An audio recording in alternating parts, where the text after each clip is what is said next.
Nós vamos começar hoje a exposição no Evangelho de Jesus segundo João. Então você pode abrir a sua Bíblia aí, João capítulo 1, e daqui até as próximas semanas, você não precisa nem perguntar para o pastor o que vai ser pregado. Você está aqui no culto de hoje, você sabe o que vai ser pregado hoje e já sabe onde vai começar o próximo sermão domingo que vem. Brincadeira. Abra aí o Evangelho de João capítulo 1, antes de nós fazermos a leitura e começarmos, vou explicar para vocês como é que nós vamos fazer isso, tá? Vou adiantar já para vocês que não vai ser versículo a versículo, não dessa vez, tá bom? Nós vamos aprender o Evangelho de João, mas vai ser um pouquinho mais distante essa leitura. Vamos caminhar cada semana procurando no relato de João conhecer o nosso Senhor Jesus. Esse é o objetivo. Eu quero expor o Evangelho de João com vocês. Por que dessa maneira, pastor? Por que não pregar de outra forma? Porque eu acredito, isso não é só eu, né? Nós acreditamos que a palavra de Deus deve ser ensinada dessa maneira. A Bíblia diz que quando o povo voltou do cativeiro, Esdras ordenou que os sacerdotes ensinassem a lei de Moisés ao povo. E a lei de Moisés, para os irmãos entenderem, são os 5 primeiros livros da Bíblia. E como é que essa lei de Moisés ia ser ensinada, se não dia após dia, se ela fosse lida e explicada perante o povo? Então, nós não podemos imaginar que de repente, num sábado qualquer na sinagoga, eles pegavam um rolo de Levítico e liam um trecho de Levítico e iam embora. E na outra semana ali um trecho lá de Êxodo e ficava uma explicação sem pé nem cabeça. Não, obviamente que não. Tenho total convicção de que sábado após sábado, né, que os judeus adoravam nos sábados, nas sinagogas era lido de Gênesis 1 até o finalzinho de Deuteronômio. Essa é a exposição das Escrituras. E creio também que a igreja seguiu o mesmo. Primeiramente porque eles não tinham a Bíblia como nós a temos hoje, todo esse volume de Gênesis e Apocalipse. Eles tinham menos. Talvez numa igreja, numa cidade aqui e noutra lá, eles tinham um rolo do Evangelho de João, um pergaminho com o Evangelho de João. Talvez em outra cidade eles tinham um rolo com o Evangelho de Marcos, uma carta de Paulo aos Romanos. Talvez em outra igreja pudesse ter 2 ou 3 cartas, um rolo de 2 evangelhos, né? Um rolo ou um papiro com algum livro do Antigo Testamento. Então, é de se imaginar que é assim que era explicado, exposto a sã doutrina. E vamos caminhar assim, crendo e confiando que Deus vai nos mostrar um Jesus diferente, um Jesus que nós talvez conhecíamos, mas o conheceremos ainda mais a partir de hoje, nas próximas semanas. Evangelho de João capítulo 1, versículos de 1 a 14. Se coloca em pé. O título do sermão dessa noite é o Verbo encarnado, o Filho de Deus. E é sobre ele que nós vamos falar. João 1, dos versículos 1 ao 14. No princípio era o Verbo, e o Verbo estava com Deus, e o Verbo era Deus. Ele estava com Deus no princípio. Todas as coisas foram feitas por Ele, e sem Ele nada do que foi feito se fez. Nele estava a vida, e a vida era a luz dos homens. E a luz resplandece nas trevas, e as trevas não a compreenderam. Houve um homem enviado de Deus, cujo nome era João. Este veio para testemunho, para que testificasse da luz, para que todos crescem por ele. Não era ele a luz, mas para que testificasse da luz. Ali estava a luz verdadeira, que ilumina todo homem que vem ao mundo. Estava no mundo, o mundo foi feito por ele, e o mundo não o conheceu. Veio para que era seu, e os seus não o receberam. Mas a todos quanto o receberam, deu-lhes o poder de serem feitos filhos de Deus, aos que creem no seu nome, os quais não nasceram da vontade do sangue, nem da vontade da carne, e nem da vontade do homem, mas de Deus. E o Verbo se fez carne, e habitou entre nós, e vimos a sua glória, como a glória do unigênito do Pai, cheio de graça e de verdade. irmãos. Pai, nos colocamos na Tua presença nesse momento.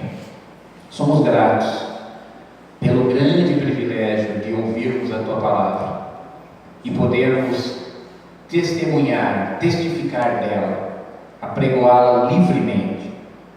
Te peço, em comunhão de oração com esses meus irmãos, que o Teu Espírito Santo sobre as nossas mentes, sobre os nossos corações, nos ilumine, lance luz ao nosso entendimento, para que nós possamos compreender o sentido e o significado da Sua palavra, para que nós possamos nos empenhar em praticá-la, em viver obedientes ao Teu mandamento. Fala conosco, Senhor. Abre-nos os ouvidos, nós queremos ouvir a Tua voz. É a nossa oração. Te fazemos ela nos méritos e no nome do Senhor Jesus Cristo, Teu Filho. Amém. Pode sentar-se, irmãos. Então, agora que nós já sabemos por que o pastor vai expor o Evangelho de João assim, nós já sabemos também que não vai ser versículo a versículo desta vez, mas vamos olhar para as Escrituras e encontrar o Jesus que é narrado aqui. Os Evangelhos têm esse objetivo. Os Evangelhos têm o objetivo de nos contar a história da vida, da obra, da morte, da ressurreição de Jesus. Conhecer os Evangelhos significa conhecer o próprio Senhor. Aquele Senhor em quem cremos, em quem professamos, em quem nós esperamos, em quem está depositada a nossa fé, a nossa convicção, a nossa esperança. Nós temos 4 Evangelhos, irmãos, no Novo Testamento: Mateus, Marcos, Lucas e João. E cada um deles nos dá uma perspectiva distinta da pessoa de Jesus. Por exemplo, em Mateus nós temos Jesus como o Rei dos Judeus, o Messias prometido. Enquanto em Marcos nós temos o servo sofredor, o servo de todos, o lado mais humano do Filho de Deus. Em Lucas, ele nos apresenta o Salvador prometido.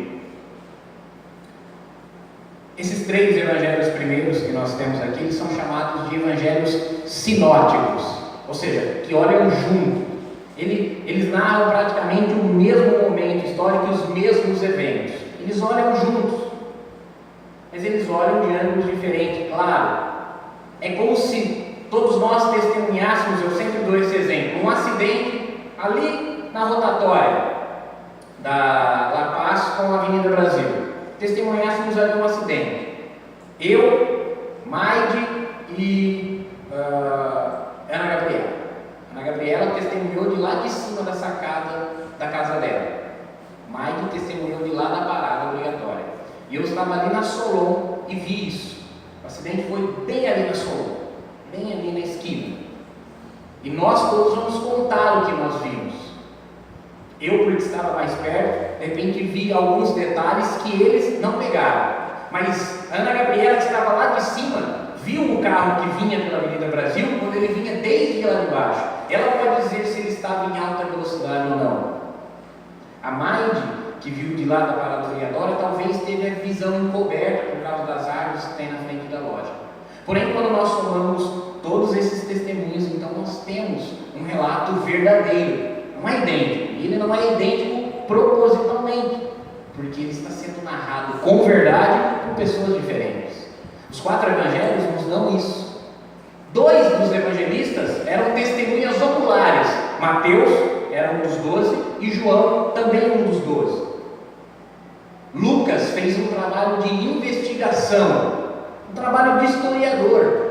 O máximo de proximidade que ele teve com o Jesus histórico foi o convívio que ele teve com o apóstolo Paulo. Lucas era o médico que acompanhava Paulo nas suas missões. Marcos nos escreve as memórias do apóstolo Pedro. Marcos é João Marcos, sobrinho de Barnabé, que trabalhou com Paulo e com Barnabé, depois posteriormente trabalhou com Pedro e trabalhou com Paulo novamente. O Evangelho de Marcos nos dá então as memórias do apóstolo Pedro. Quando nós olhamos para o Evangelho de João, então, nós vemos um outro aspecto, João apresenta um outro aspecto, uma outra característica do Senhor Jesus. Diferentemente dos sinóticos, ele narra o convívio de Jesus, os discursos de Jesus. Ele dedica praticamente 1/3 do seu evangelho, do capítulo 14 até o capítulo 19, narrando só a noite da ceia, todo o discurso, toda a última instrução que Jesus deu àqueles discípulos. Ele é o único que começa narrando o primeiro ano do ministério de Jesus. Todos os demais narram a inauguração do ministério de Jesus no batismo, mas logo eles saltam para o segundo ano do ministério de Jesus, que é o ministério de Jesus na Galileia. Mas João não. João narra o primeiro ano do ministério de Jesus em Cafarnaum, quando ele estava preparando-se para manifestar-se como profeta de Deus. Então, assim nós temos uma vista completa do nosso Senhor. Nós vemos Ele por todos os ângulos. Nós temos uma vista perfeita do nosso Salvador. A pergunta que nós temos que nos fazer quando nós iniciamos a leitura de um Evangelho é: quem é Jesus? E existe muita controvérsia, e muita contradição, e muito erro em torno disso, tanto no meio religioso quanto no meio secular, no meio irreligioso. Por exemplo, no Espiritismo, Jesus é um espírito evoluído, um ser iluminado, um espírito perfeito. Em algumas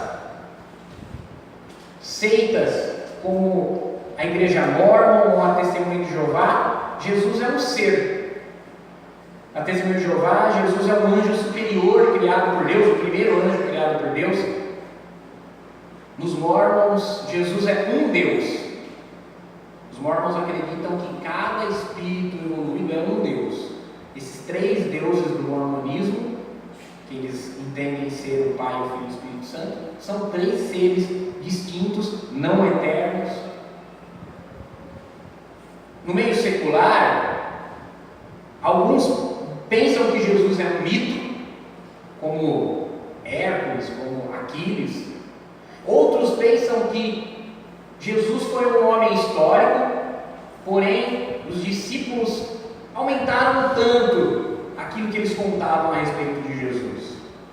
Jesus, tudo bem, foi um homem, dividiu a história, mas ele foi um homem comum da Galileia. Os discípulos aumentaram muito. Jesus foi um personagem criado. Jesus foi uma história mítica distorcida. Enfim, cada um apresenta o seu Jesus. Com isso na nossa mente, nós vamos então ler o Evangelho de João e nos perguntar: qual é o Jesus que ele nos apresenta? Porque conhecer corretamente o Senhor é ter certeza da nossa esperança de salvação nele.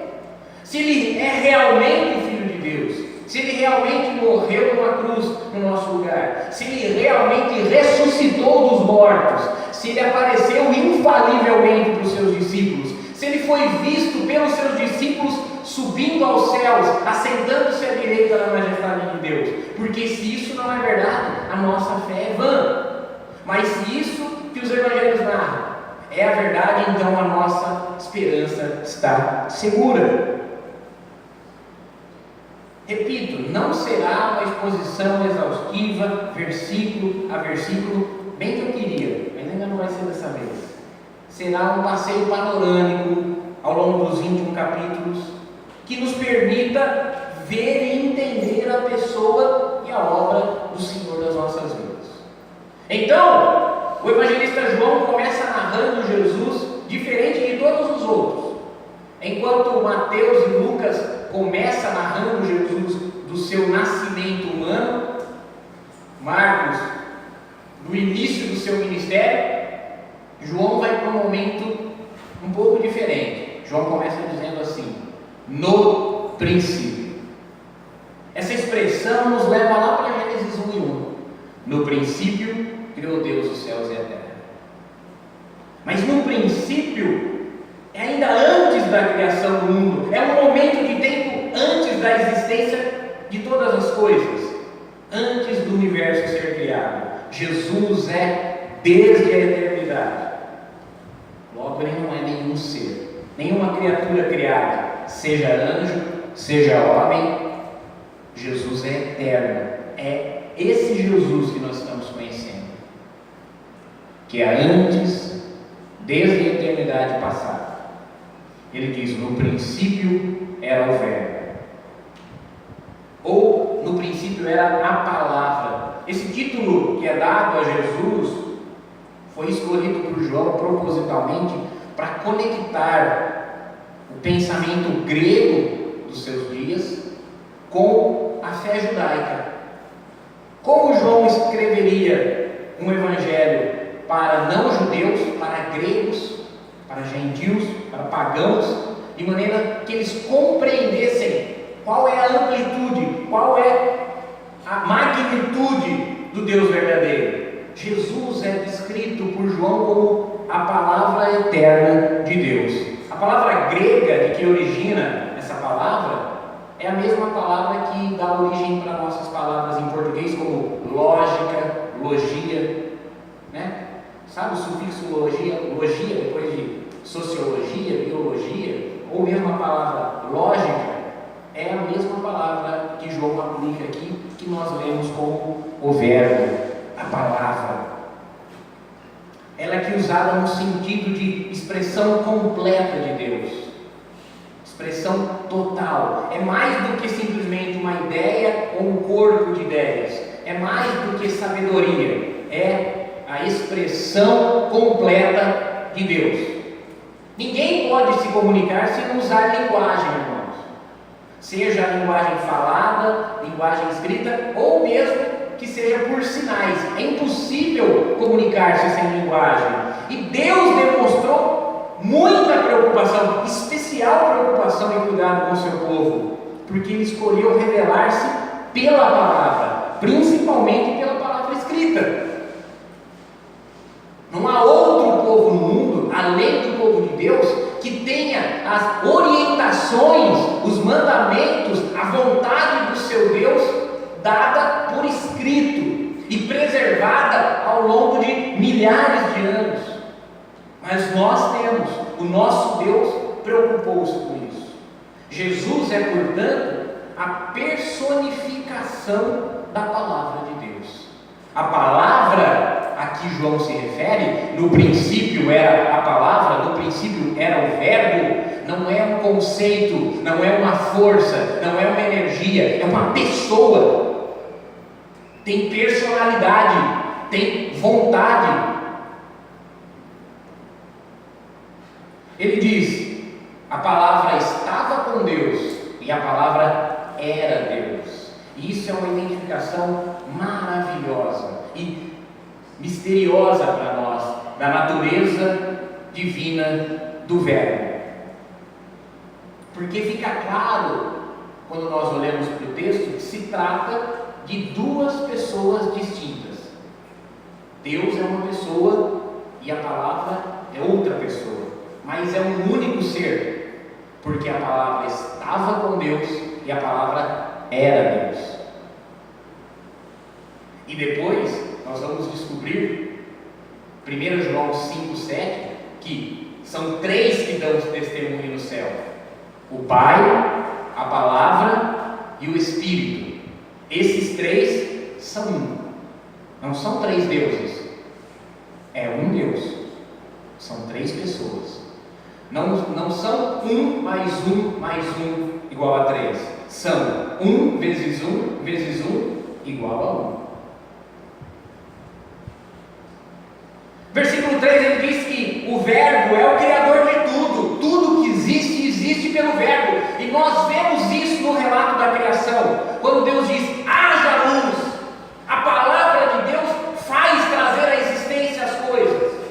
Preste atenção nisso, a palavra de Deus faz as coisas. Ele diz: a água produz a alma vivente. Ele diz: a terra produz a erva verde. A palavra de Deus é a criação de todas as coisas, é o Criador de todas as coisas. O Verbo fez tudo que há, e nada do que há foi feito sem Ele. capítulo 11 da sua carta, que pela fé nós entendemos que Deus, por meio da sua palavra, fez os mundos e tudo que neles há.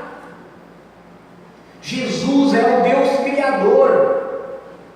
Não é qualquer ser, não é um ser muito especial, não é um anjo superior, é o próprio Criador do universo, como Pai e como Espírito Santo. No princípio criou Deus os céus e a terra era sem forma e vazia, havia trevas sobre a face do abismo, e o Espírito de Deus movia-se sobre a água. Ali nós temos o Pai, a Palavra e o Espírito, criando todas as coisas. O nosso Jesus é o Criador e o sustentador da criação, de todas as forças da criação, e todas as leis que regem a criação e o universo. Nada entra em colapso, porque Ele é o soberano daquilo que Ele criou. Eles disseram: façamos o homem à sua imagem e semelhança.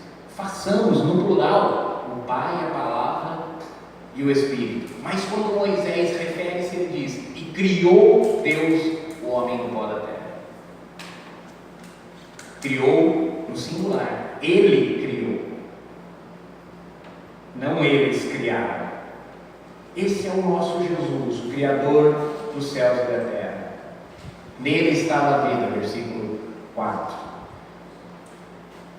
Ele é a fonte da vida, Ele é a fonte de toda a existência, mas não só da vida terrena. Ele é o doador da vida. A vida que há em Jesus é a vida eterna, é a vida que venceu a morte e o inferno.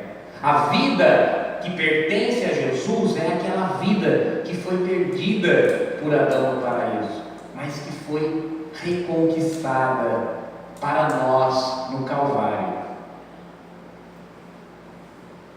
Nele está a vida. Você tem vida se crer nele, porque você tem Ele, e Ele nos dá a vida. Ele nos dá uma vida eterna, uma vida que não passa, nem agora e nem no século futuro. Ele diz: nele estava a vida, e a vida era a luz dos homens. A luz brilha nas trevas, as trevas não a entendem. E no versículo 9 ele diz: Ele é a luz verdadeira. Ali estava a verdadeira luz, que ilumina todo homem que vem ao mundo. Irmãos, conhecer Jesus é receber iluminação, é ser esclarecido a respeito do seu estado de pecador perdido, carente da glória de Deus. Conhecer a Jesus é ser iluminado no seu coração e no seu espírito, porque Jesus é a luz verdadeira que ilumina todo homem. Ele nos ilumina, nos mostra quem realmente somos: miseráveis, pobres, cegos, nus.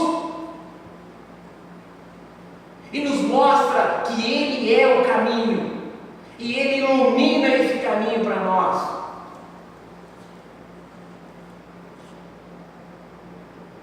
Nós só podemos ter a vida eterna à medida que nós conhecemos a Jesus, à medida que nós recebemos luz, à medida que nós conhecemos o Jesus da Bíblia, o Jesus verdadeiro. Do contrário, nós estamos em trevas, nossos olhos estão fechados. Mas quanto mais o conhecemos, tanto mais o conhecemos, mais compreendemos, mais somos iluminados. Como diz Salomão: a vereda do justo é como romper a aurora, o amanhecer que vai brilhando, brilhando, brilhando até chegar a ser dia perfeito. Aos poucos, o sol pela manhã vai avançando, avançando, até ser meio-dia. Até como diz o salmista, no Salmo 19, não tem quem pode esconder-se do seu calor. Cristo é o nosso sol, Cristo o sol da justiça, que nos ilumina a luz verdadeira, mas as trevas não entenderam. Versículo 12 diz: diz que ele veio para o que era seu, a luz que brilha na escuridão, mas quem vive na cegueira da escuridão, na ignorância espiritual, não pode compreender. Jesus veio para o que era seu, a sua casa, o mundo que ele criou, tudo isso é dele. Salmo 24 nos diz: do Senhor é a terra e a sua completude, o mundo e tudo que habita nele. Ele veio para aquilo que era seu, seu porque ele o criou, seu porque ele o sustenta, porque ele dá graça dia após dia, porque a sua misericórdia nos suporta dia após dia. Mas os seus, ou seja, o seu povo, os judeus, não o receberam. Ele foi rejeitado. Já no início do seu evangelho, João nos mostra que o rei do universo, o criador de todas as coisas, esteve aqui e ele foi rejeitado. Veio para o que era seu e os seus não o receberam. Mas a todos quanto receberam, os que o receberam, deu-lhes o poder, deu-lhes o privilégio, deu-lhes o serem feitos filhos de Deus. E é aqui que nós precisamos entender: quem são os filhos de Deus? Aqueles que recebem o Jesus verdadeiro, aqueles que recebem o Jesus revelado nos evangelhos. Nós comumente ouvimos assim: ah, poxa vida, né? Dá um alívio, eu também sou filho de Deus, não é? Pô, todo mundo é filho de Deus. Todo mundo é filho de Deus? Não. Ainda assim Deus é misericordioso, ainda assim Deus faz chover sobre o justo e o injusto, faz sair o sol sobre os bons e os maus. Ainda assim a misericórdia de Deus é a causa de não sermos consumidos.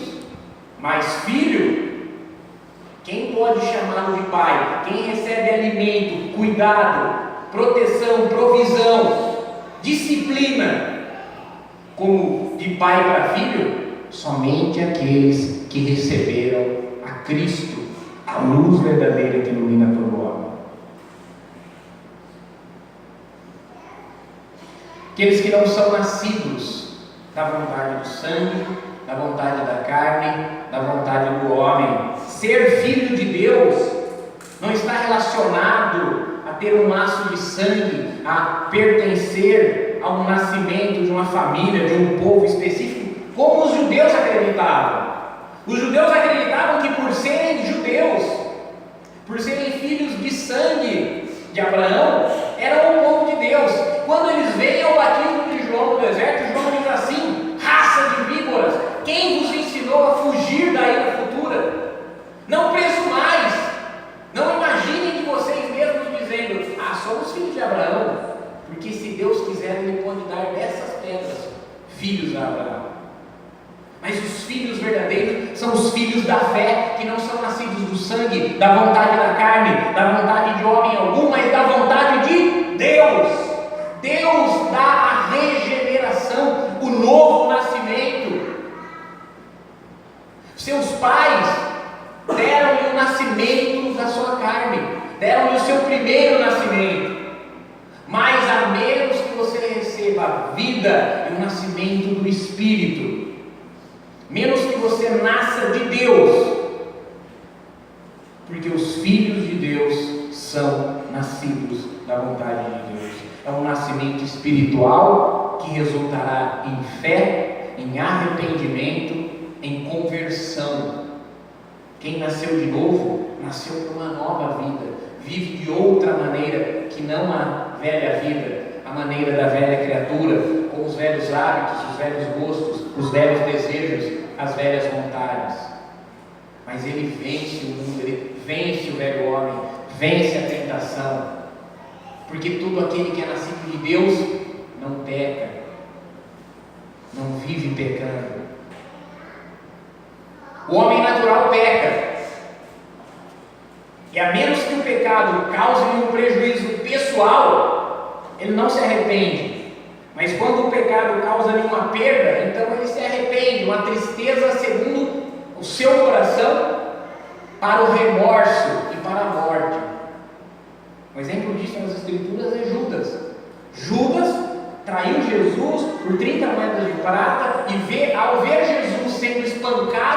pelos guardas do sumo sacerdote, ele arrependeu-se, foi até o templo e devolveu as moedas e disse: pequei contra sangue inocente. E os sacerdotes disseram para ele: isso é problema teu.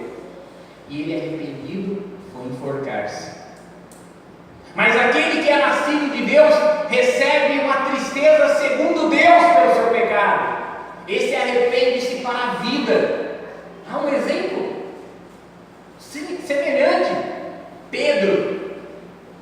Jesus, quando estava com seus discípulos no Monte das Oliveiras, disse assim: agora é chegada a hora em que o Filho do Homem será entregue na mão das nações, e elas o matarão, mas ele ressuscitará depois de 3 dias. Porque está escrito: ferirei o pastor e as ovelhas serão dispersas. E Pedro disse: eu não, mestre, ainda que todos esses se escandalizam, eu não me escandalizarei em ti. E Jesus fala: Pedro, ainda hoje, antes que o galo cante, 3 vezes me negaram. Os evangelhos, o evangelho de Mateus narra que Pedro acompanhou Jesus até o pátio da casa do sumo sacerdote, acompanhou tudo de longe, ver Jesus ser condenado e acusado de blasfêmia pelos principais sacerdotes.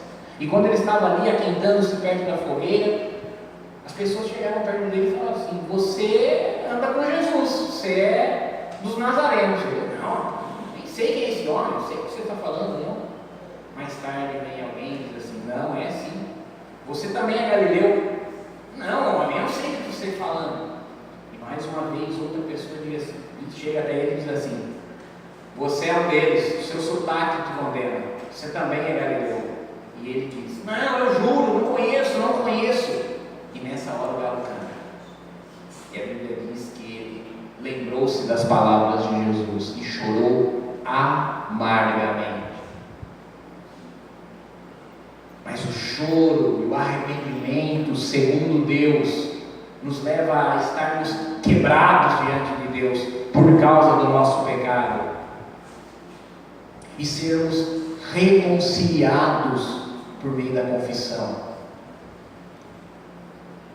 Esses são os nascidos de Deus, aqueles que recebem a Jesus como o Salvador das suas vidas, como o pagador dos seus pecados. Versículo 14: e o Verbo se fez carne e habitou entre nós. Uma das maneiras da Bíblia referir-se ao nosso corpo é chamado de tenda, de tabernáculo. Esse tabernáculo terreno, essa casa terrena, essa tenda terrena. Quando o evangelista diz assim: e o Verbo se fez carne e habitou entre nós, ele diz assim: e tabernaculou conosco, ele se fez igual a nós. Jesus Cristo, a palavra eterna, o Verbo de Deus, se tornou humano. Conforme Filipenses 2 nos diz, ele esvaziou-se, humilhou a si mesmo. Ele, sendo Deus, não teve por usurpação, não teve apego, não apegou-se ao ser Deus, mas esvaziou-se de si mesmo, abriu mão de si mesmo, teve a si mesmo por nenhuma reputação e humilhou-se, tornou-se como um de nós. Na encarnação, no nascimento de Jesus menino, na sua encarnação, Jesus identifica-se totalmente com a criatura perdida. Ele vem salvar aquilo que havia se perdido, fazendo-se igual a eles. Nele se uniram a humanidade e a divindade. Jesus é perfeito homem e perfeito Deus. Nele, o Deus Todo-Poderoso experimentou todo o seu poder, toda a sua glória, toda a sua majestade, e ainda assim, toda a fraqueza, toda a limitação, tudo que todos os humanos sentem. Jesus teve frio, Jesus teve fome, Jesus teve medo, Jesus teve depressão.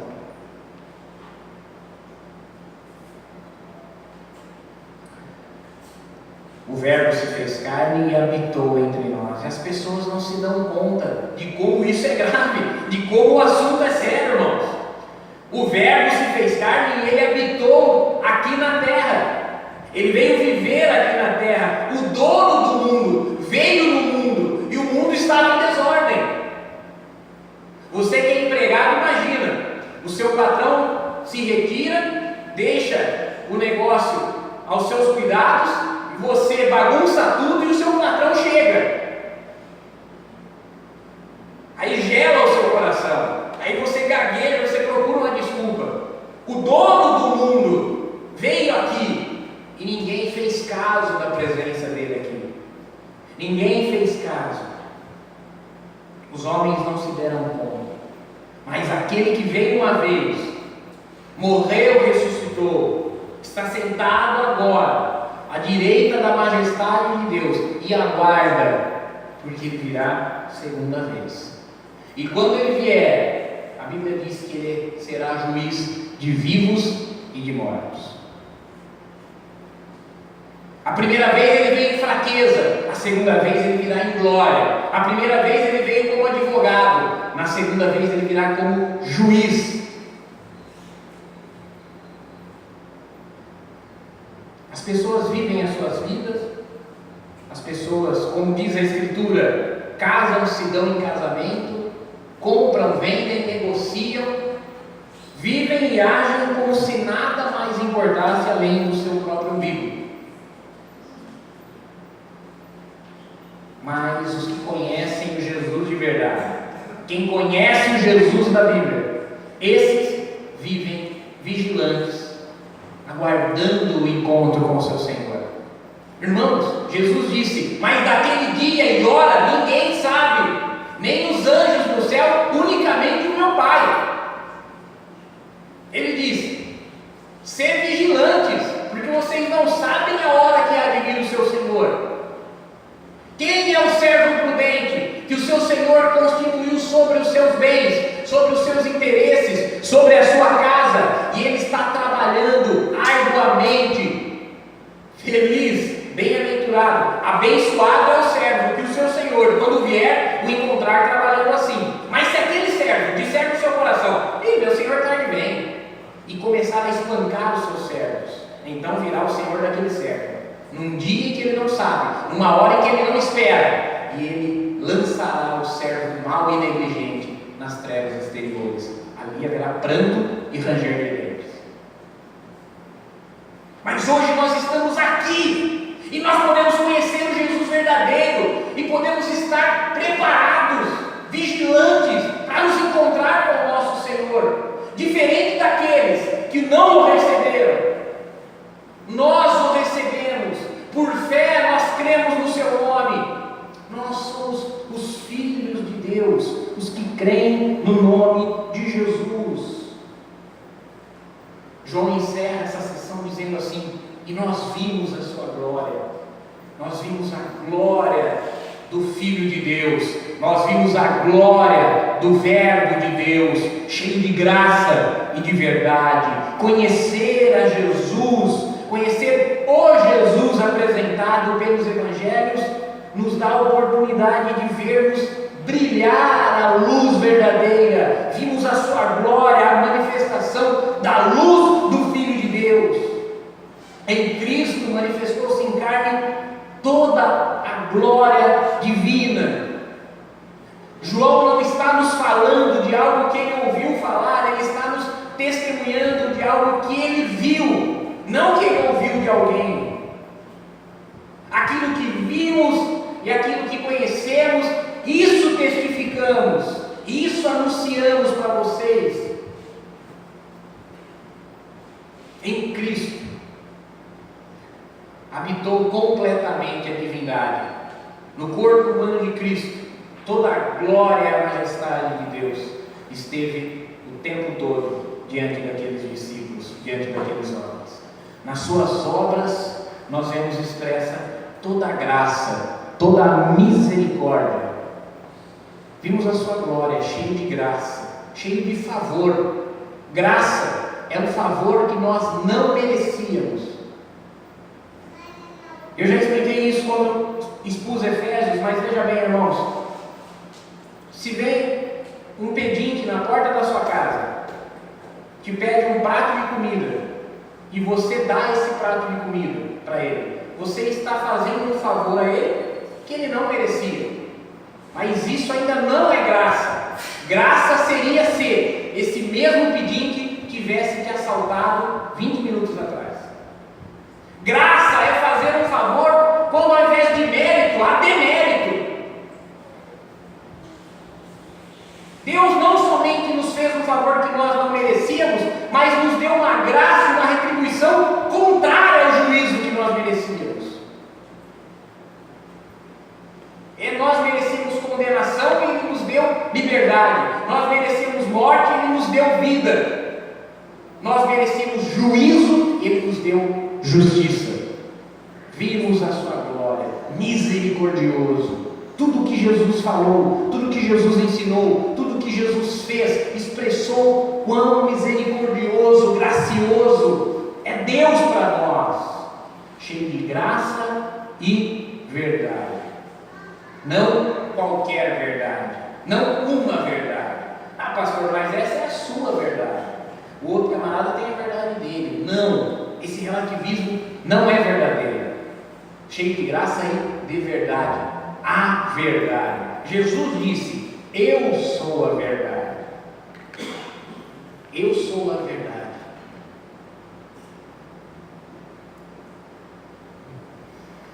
A verdade absoluta. Como eu disse para vocês, irmãos, muitas pessoas têm muitas ideias diferentes, ideias distorcidas de quem seja Jesus. Mas nós temos hoje a oportunidade, o privilégio de vermos toda a glória, toda a majestade do Filho de Deus e de crermos verdadeiramente naquele que é eterno, a palavra encarnada de Deus, a luz verdadeira, o Criador de todas as coisas, aquele que é o nosso Senhor, o dono dos nossos interesses, o dono das nossas vidas, o Salvador das nossas vidas.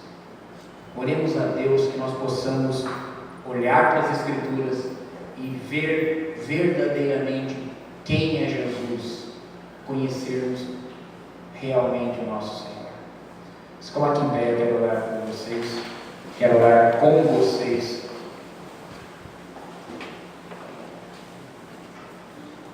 Hoje a palavra de Deus apenas nos disse a respeito de quem ela nos ensinará. Mas semana após semana daqui por diante, nós conheceremos Jesus, como até hoje não conhecemos. Nós o conheceremos ainda mais profundamente, se Deus nos permitir. Feche os seus olhos, curva a sua cabeça, eleva o teu pensamento ao Senhor e vamos orar. Pai, nos colocamos na tua presença neste momento, te pedimos, abençoe as nossas vidas, Senhor. Senhor, guarda essa palavra nos nossos corações como um bem precioso, como um tesouro escondido, que nós possamos tirar desse tesouro todas as boas coisas que o Senhor Jesus ensinou, que Ele fez e que Ele nos mandou fazer.